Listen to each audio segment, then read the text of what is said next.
grandes gueules. Parler beaucoup, manger l'argent, voyager beaucoup seulement, mais travailler beaucoup, créer des choses, emploi des jeunes, non, non, non. Les dirigeants africains, les dirigeants sont comme ça. Les grandes gueules.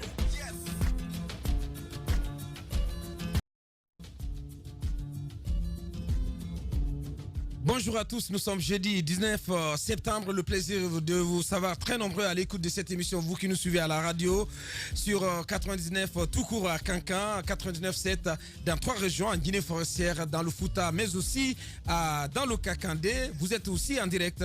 Vous nous suivez à la télévision sur Espace TV, mais aussi sur notre chaîne YouTube, la chaîne YouTube donc d'Espace TV. Merci d'être nombreux à l'écoute de cette émission. À la une, la classe politique guinéenne divisée d'une part sur le chronogramme assorti d'une date proposée par la CENI pour pouvoir organiser les prochaines élections législatives et d'autre part sur les consultations préconisées par le chef de l'État sur l'éventualité de doter le pays d'une nouvelle constitution si les partisans du régime en place appuyés par des acteurs de la société civile se déclarent favorables à la date annoncée par l'OGE en vue de la tenue de ces élections mais aussi aux consultations engagées par le Premier ministre, le camp d'en face, celui de ceux qui sont opposés à toute idée de changement constitutionnel, se montre intraitable sur les deux questions. Qu'est-ce qui justifie les postures des uns et des autres et quelle issue à cette situation? On pose toutes ces questions à nos deux invités qui vont nous rejoindre dans la deuxième partie. Ça va être un face-à-face entre M. Aliouba, président de l'organe provisoire du parti Modèle, et M. Souleymane Keita du RPG Arc-en-Ciel. Vers un bras de fer ouvert entre le Conseil de l'ordre des avocats et la Cour d'appel de Conakry, en cause la prestation des serments le lundi 16 septembre de 11 jeunes avocats devant cette instance. Le barreau de Guinée accuse la Cour d'appel d'atteinte à son indépendance et menace de boycotter ses audiences et celles de son président Mamadou Aliou Dramé. On va en parler abondamment dans cette émission avec de possibles intervenants donc de part et d'autre. D'autres sujets viendront compléter ce menu pour votre information. Merci de rejoindre l'équipe. Antoine, bonjour. Bonjour Abakar Diallo. Bonjour Jacques Léwaleno. Bonjour Abakar Diallo. Bonjour Madame So Moussa Irouba. Bonjour Abakar. Moussa Moïse, bonjour. Bonjour. Bienvenue. Pour commencer, vous avez appris, Jacques, Tambaza Karim Milimono, victime de braquage à son domicile. Oui, nous avons tous reçu cet SMS venant de lui-même. Nous annonçons donc qu'il a été victime de ce braquage, je crois, entre 2h et 4h du matin. Et son chien qui s'est battu contre les assaillants a finalement été abattu et 2 motos ont été... À balles réelles, il faut le préciser. À balles réelles, oui. Et 2 motos ont été emportées. Ce qu'il faut dire, c'est que le chien a été abattu à ses côtés. Donc ça veut dire qu'il n'était pas loin. À 2 mètres de lui. À 2 mètres de lui, ça veut dire qu'il était juste là, il l'a vu mourir. Le risque était très élevé. Là, il faut le dire clairement. Quand j'ai reçu l'SMS, je l'ai déjà dit à Moïse, c'est à lui directement, j'ai pensé, je me suis souvenu de ça. Ouais. Et je n'ai pas pensé à un braquage. Je n'ai pas pu parler avec Tamba depuis ce matin, mais je me pose énormément de questions parce que c'est trop bien fait. On est allé jusqu'à abattre celui qui pourrait être peut-être l'alerteur, celui qui pourrait servir d'alerte désormais. Le chien, donc, il est abattu. Donc, je ne sais pas ce qui peut arriver par la suite. Ouais. Et il faut dire que nous lui témoignons toute notre solidarité ce matin. Ouais. Et peut-être inviter aussi la sécurité à se pencher énormément sur ça. Parce que c'est qui est quand même grave. C'est qui est grave jusqu'à il y a quelques instants au moment d'entrer dans ce studio. Tamba nous affirmait que il avait tout fait pour que la police vienne. Personnellement, j'ai tenté de joindre aussi de hauts responsables de la police, notamment le directeur général. Ben, aucune suite, aucun répondant. C'est là que je voudrais en venir parce qu'il faut que les enquêtes s'ouvrent et qu'on puisse savoir ce qui s'est passé. Parce que pour Moïse, par exemple, il y a des choses qui ont été faites. Nous avons apprécié par la suite parce qu'il y a eu une condamnation. Mais on est resté sur notre faim. Parce qu'on s'est dit qu'il y a peut-être des commanditaires. Que ceux qui sont arrivés sur les lieux n'étaient pas venus tout simplement pour prendre cette voiture. Ouais. Ils voudraient autre chose. hein, aller jusqu'à l'identifier et puis lui demander de se coucher à plat ventre. Je pense que tout ceci était planifié à l'avance et on ne s'est pas levé comme ça pour venir là-bas. C'est quelque chose qui a été préparé des jours ou peut-être des mois avant d'arriver sur les lieux. Je pense que pour Tamba aussi, c'est pas quelque chose d'inopiné. Ça a été minutieusement préparé. Il faut que les enquêtes puissent nous permettre de comprendre. C'était pas des plaisantins qui étaient venus chercher des motos. Il faut que les enquêtes puissent nous permettre de savoir vraiment qui a fait et qui a demandé de le faire. Quelles étaient leurs motivations? Quelles étaient leurs motivations? Bien. Ça peut mettre d'autres en sécurité, en tout cas ceux qui interviennent soit dans cette émission ou ceux qui sont en tout cas très vus dans ce pays, les journalistes, mais également des avocats, des politiques qui souvent sont abattus et après on met du temps pour connaître la vérité. Jamais on ne l'obtient. Il y a des condamnations, les gens restent sur leur faim. Il faut donc que lumière soit faite, que lumière soit faite. Sur cette actualité assez présente ce matin. Allez-y Antoine. Comme l'a dit Jacques, j'imagine dans quel état doit se trouver Tamba ce matin. Plusieurs fois je l'ai appelé, il n'a pas pu décrocher le téléphone. Il doit être abattu comme je le connais.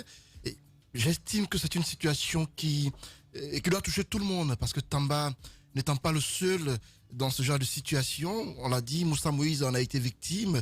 Heureusement qu'il s'en est en sorti. Indemne. Et Tamba aujourd'hui, on est victime et son chien qui, selon ce qu'il nous apprend, a reçu 2 balles parce qu'il voulait protéger son maître. C'est inquiétant et c'est impérieux qu'une enquête soit ouverte. On voudrait que des enquêtes nous permettent de savoir ce qui s'est réellement passé, qui est-ce qui a voulu attenter à la vie de Tamba Zakari Milimono. On est curieux de le savoir parce que ce n'est pas un braquage simple. On a voulu attenter à la vie d'un journaliste guinéen. Dadafo Média, encore une fois, on ne sait pour quelle raison. Et ça ne doit pas passer inaperçu. Il faudrait que toute la presse guinéenne ou encore les Guinéens sachent ce qui s'est réellement passé. Tamba Zakari forcément aura une version à donner par rapport à ce qui lui est arrivé, par rapport aux circonstances de cette attaque à 2h du matin par des personnes venues avec des fusils à balles réelles. On a emporté 2 motos. Étaient-ce des voleurs? Je ne crois pas du tout. Abattre un chien, pour quel motif? Je ne sais pas. Mais on ne peut pas, avec les temps que nous courons, s'en prendre un journaliste et que cela se passe sans qu'on ne sache pourquoi est-ce que les personnes venues ont agi de la sorte. On sait que Tamba Zakari Milimono à son domicile, la CMIS n'est pas loin de là. La CMIS, il y a quelques encablures de son domicile. Comment se fait-il qu'une telle attaque ait lieu et que la police n'intervienne pas aussitôt? C'est des questions qu'il faut se poser. Mais encore une fois... Il faut rappeler, c'est une attaque qui s'est produite à 2h. À 2h du matin. En attendant de savoir ce qui s'est réellement passé, j'estime que lumière doit être faite, une enquête doit être ouverte. Et on espère que on saura davantage ce qui s'est réellement passé. Merci. Les grands gars. Allez-y, madame. Écoutez, moi, je me suis posé la question suivante. Si le chien n'était pas là, qu'est-ce qui serait arrivé? Qu'est-ce qui serait arrivé à Tamba? Parce que certainement, il a fallu du temps, parce que vous savez, quand certains chiens sont bien dressés, c'est difficile d'accéder au domicile où ils sont, surtout de s'attaquer au maître, à la personne qui a dressé ce chien. Je me pose la question, si le chien n'était pas là, qu'est-ce qui serait arrivé à Tamba? C'est la question que je me pose. Ce qui arrive aujourd'hui à Tamba, on en parle ici au quotidien, la question de l'insécurité. Aucun Guinéen n'est à l'abri. Aucun Guinéen n'est à l'abri. Et il y en a qui meurent comme ça, sans qu'on en parle d'ailleurs. Les journalistes, oui, aujourd'hui, c'est arrivé à Tamba. Tamba est journaliste, nous pouvons en parler parce que surtout, il fait partie de cette équipe. Mais il y a des Guinéens, beaucoup de Guinéens qui sont anonymes, qui sont abattus comme ça, sans qu'on ne sache, sans que personne n'en parle, sans qu'on ne sache réellement, sans que lumière ne soit faite. Effectivement. Mais c'est ce qu'on dénonce tous les jours. Je pense qu'à un moment donné, l'insécurité, ça existe partout, dans tous les pays du monde. Je faisais passer une brève ce matin en Afrique du Sud où 12 personnes sont tuées par jour. Mais la différence, c'est qu'il faut mener des enquêtes, il faut arrêter des coupables, il faut qu'on ait des coupables. Il faut que justice puisse être rendue. Il faut qu'on sache ce qui est en train de se passer. Parce que le danger du cas d'aujourd'hui, particulièrement, nous avons vu ce que Moussa Moïse a vécu, ce qui est arrivé. Nous avons vu les impacts de balles sur le portail. En fait, c'est des attaques qui ciblent des personnes. C'est là le danger. Qu'est-ce que Tamba a fait pour mériter ça? Pourquoi on lui en veut? Pourquoi venir chez lui, abattre son chien et prendre des biens à lui et partir avec lui? Est-ce un message qu'on veut faire passer? Est-ce une façon de le menacer, de l'intimider dans l'exercice de son métier? Qu'est-ce qu'on veut nous faire croire? Est-ce un message qu'on envoie à tous les autres journalistes qui ont eu cette liberté de ton? Est-ce que c'est un message qu'on veut envoyer? Moi, c'est la question que je me pose. Mais si c'est cela, ce que je voudrais envoyer comme message, ce que je voudrais dire, quel que soit ce qu'on va faire, les médias aujourd'hui ne pourront pas s'arrêter. Les journalistes, les vrais, qui ont pour vocation de donner l'information, de véhiculer des messages, qui ont fait de cela une option, c'est un choix de vie. On a décidé d'exercer ce métier avec tout ce qu'il y a autour, avec les risques qui vont avec. Mais tout ce que nous demandons, c'est que vraiment les autorités, ne serait-ce que puissent jouer leur rôle, mener des enquêtes et nous présenter des auteurs, des coupables de ce qui s'est passé. Parce que ça s'est passé en Guinée, ils ne peuvent pas se volatiliser dans la nature. On pourrait mener des enquêtes pour savoir ce qu'il en est réellement. Allez-y Moussa, vous qui êtes passé par là. Écoutez, moi quand j'ai reçu le message, j'ai pas cru d'abord. Et j'ai envoyé un message à Tamba. Et c'est quand on a échangé que j'ai compris que c'était vraiment quelque chose qui s'est passé. Ça a réveillé en moi un certain traumatisme. Vous savez, lorsque vous échappez à la mort, de cette manière, vous ne pouvez jamais être tranquille. À chaque fois qu'une occasion d'insécurité se pose, ça réveille en vous tout de suite toutes les scènes. Au fait, ça défile dans votre tête. Vous voyez un peu toute la scène. C'est comme si vous étiez en train de voir le résumé de votre vie lorsqu'on vous pointe une arme dessus. Je pense que le chien a reçu les balles qui étaient destinées à son maître. Parce qu'il ne faut pas avoir peur de mots. Et quand on vient pour un petit pour un petit vol et autres, on ne vient pas avec une arme à feu, avec des balles réelles. Quand on vient avec une arme à feu, avec des balles réelles, c'est qu'on vient dans l'intention de tuer. On vient dans l'intention de tuer. Et j'estime également qu'on ne part pas sur un journaliste dans l'espoir d'aller chercher des choses luxueuses, d'aller chercher de l'argent, d'aller chercher... Il n'y en a pas. Il n'y en a pas. On y va pour un objectif précis. C'est pourquoi je fais le lien avec son travail.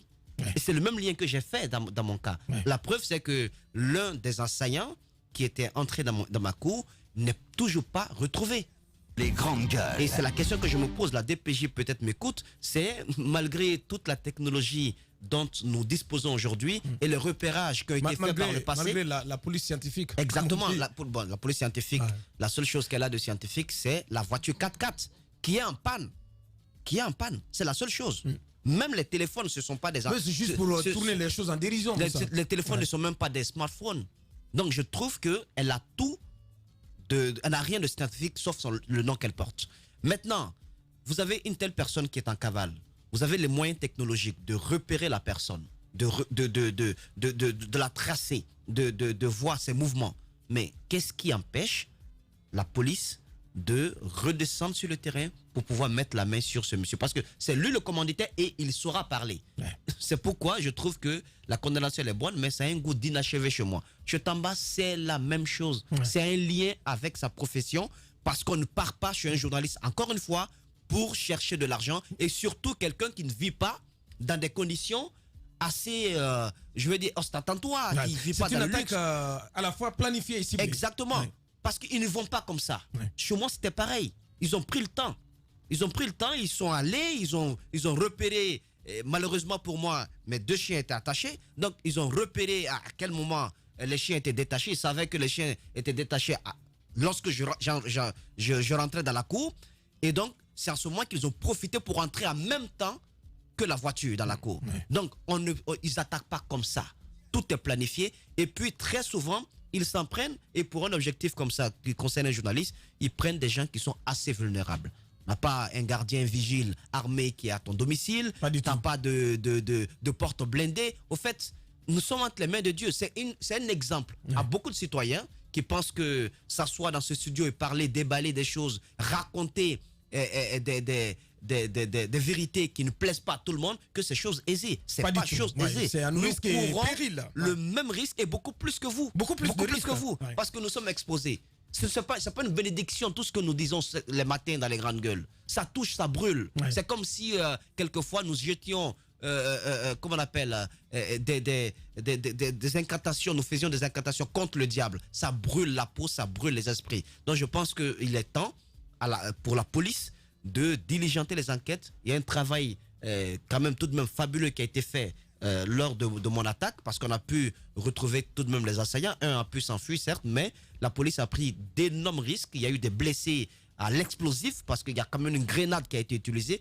Il y a un travail, donc je salue le travail qui a été fait. J'estime que le même travail doit être fait pour le cas de Tamba. On peut retrouver ces assaillants. Tamba content d'ailleurs de joindre pour son témoignage.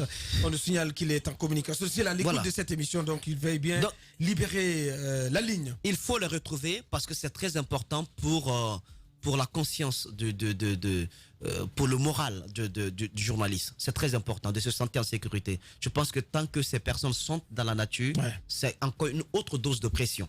Bien, Moussa. Allez-y, Jacques. Il y a quelque chose que je voudrais ajouter. C'est une observation et peut-être que ça peut nous aider à comprendre que nous avons raison d'écarter toute piste de braquage ou de vol à main armée. Il y a un moment où il y a eu un pic d'insécurité dans ce pays. C'est au cours de la même période, il y a eu des assassinats de Dame Boiro, de Paul Temple-Cole et Thierno Aliou Diaoune. Après, c'est redescendu. Si vous avez pu faire l'observation actuellement, la police nous appelle pour des cas de drogue ou des viols, mais on nous appelle rarement pour des cas de meurtre. Ça veut donc dire nous ne sommes pas dans cette période où le banditisme a atteint ces niveaux. Je ne sais pas si c'est la police qui a réussi à faire son travail ou alors c'est les mêmes qui avaient travaillé, donc qui avaient tué ces personnes que je viens de citer, qui sont en train de revenir. Mais en tout cas, il faut comprendre qu'il y a une recrudescence.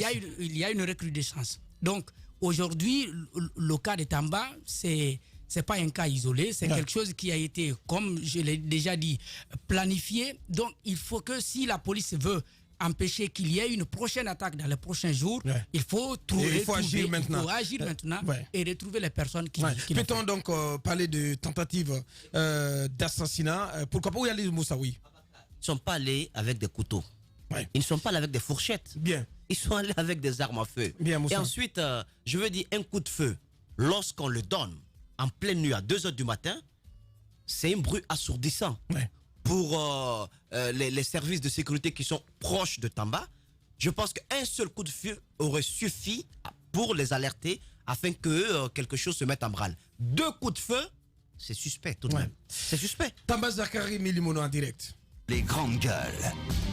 Bonjour, cher ami.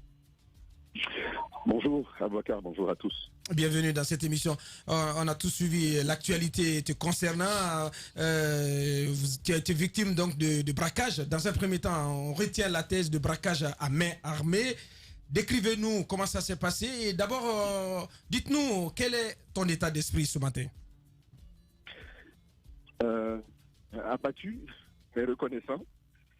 À voir ce qui est arrivé, je pense que les seuls mots qui me reviennent, c'est ça. Je veux dire merci à Dieu pour la vie qu'il m'a laissé sauve. Voilà. Comment ça s'est passé? Je sais, voilà tout le poids de ce genre d'attaque. Comment ça s'est passé? Voilà, racontez-nous un peu les circonstances. Alors, il était 2 h. À 2 h du matin, mon chien commence à aboyer. Donc je sors pour voir. C'est important de savoir que je suis un peu habitué de ce genre de fait dans cette course. Ça fait 4 à 5 fois déjà que le chien nous a permis d'éviter le pire. Nous avons parfois juste touché à la porte et les malfrats ont pris la poudre d'escampêtre. Mais cette fois, je croyais que c'était le même schéma. Donc, il aboie avec insistance. Mon frère et moi sortons pour voir ce qui arrive. Mais bien avant, mon frère aperçoit 2 silhouettes dans la pénombre, dans un coin de la cour. Et j'ouvre donc le portail. Quand j'ouvre le portail, je me dirige droit vers cet endroit pour voir ce qu'il en était. Mon frère me suit. Mais entre-temps, je vois 2 hommes qui sortent du petit couloir qui sépare la clôture au bâtiment. 2 hommes qui sortent, l'un devant plus petit, j'ai pas pu percevoir le visage, avec une arme, les bras tendus vers moi. Et à cause de l'obscurité, je n'ai pas pu identifier l'objet qu'il avait entre les mains. Je ne pensais pas à une arme.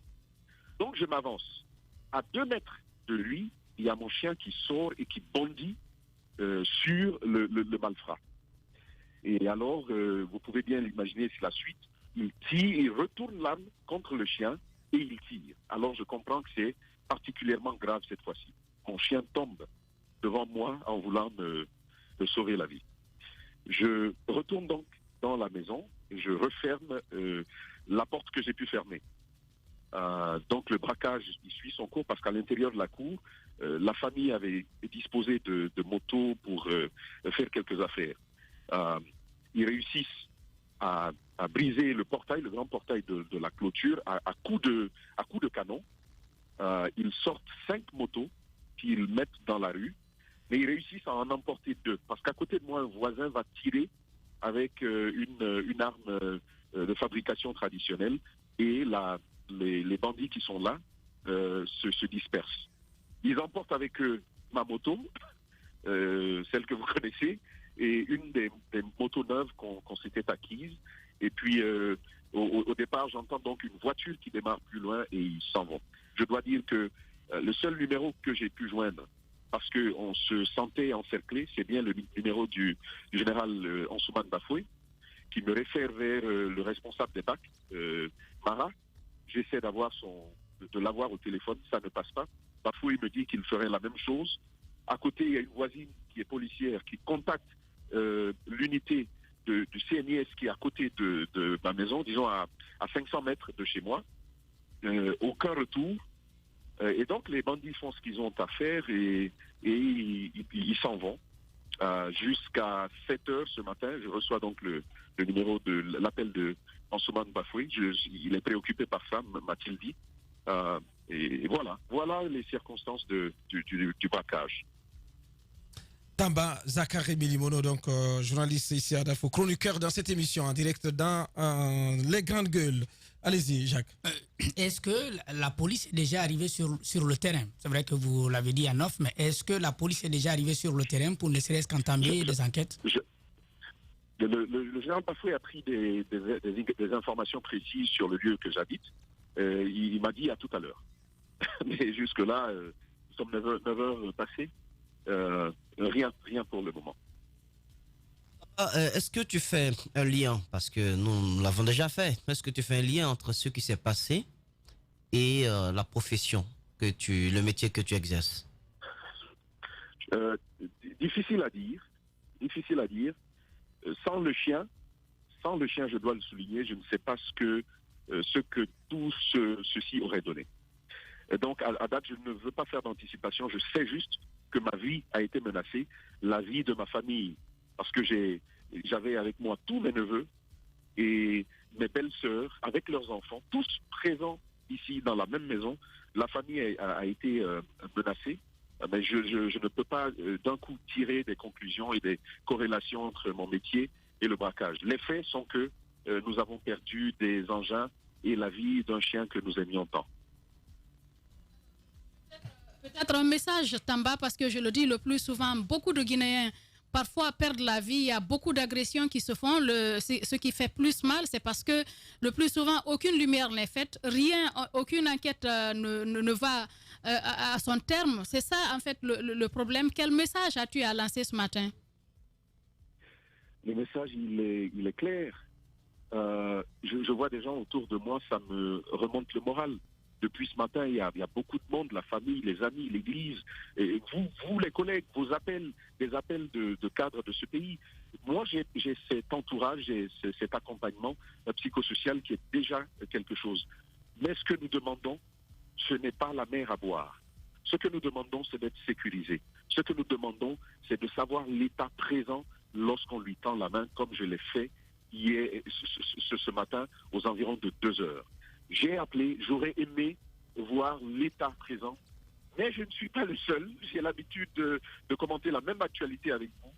Malheureusement, on ne voit pas l'état autour de nous. Et il faut que l'état fasse un peu plus que ce qu'il fait déjà. Bien. Tamba Zakari Milimono nous explique à te dire bon courage et tiens bon, garçon. Merci. La suite. Les journalistes à coucher.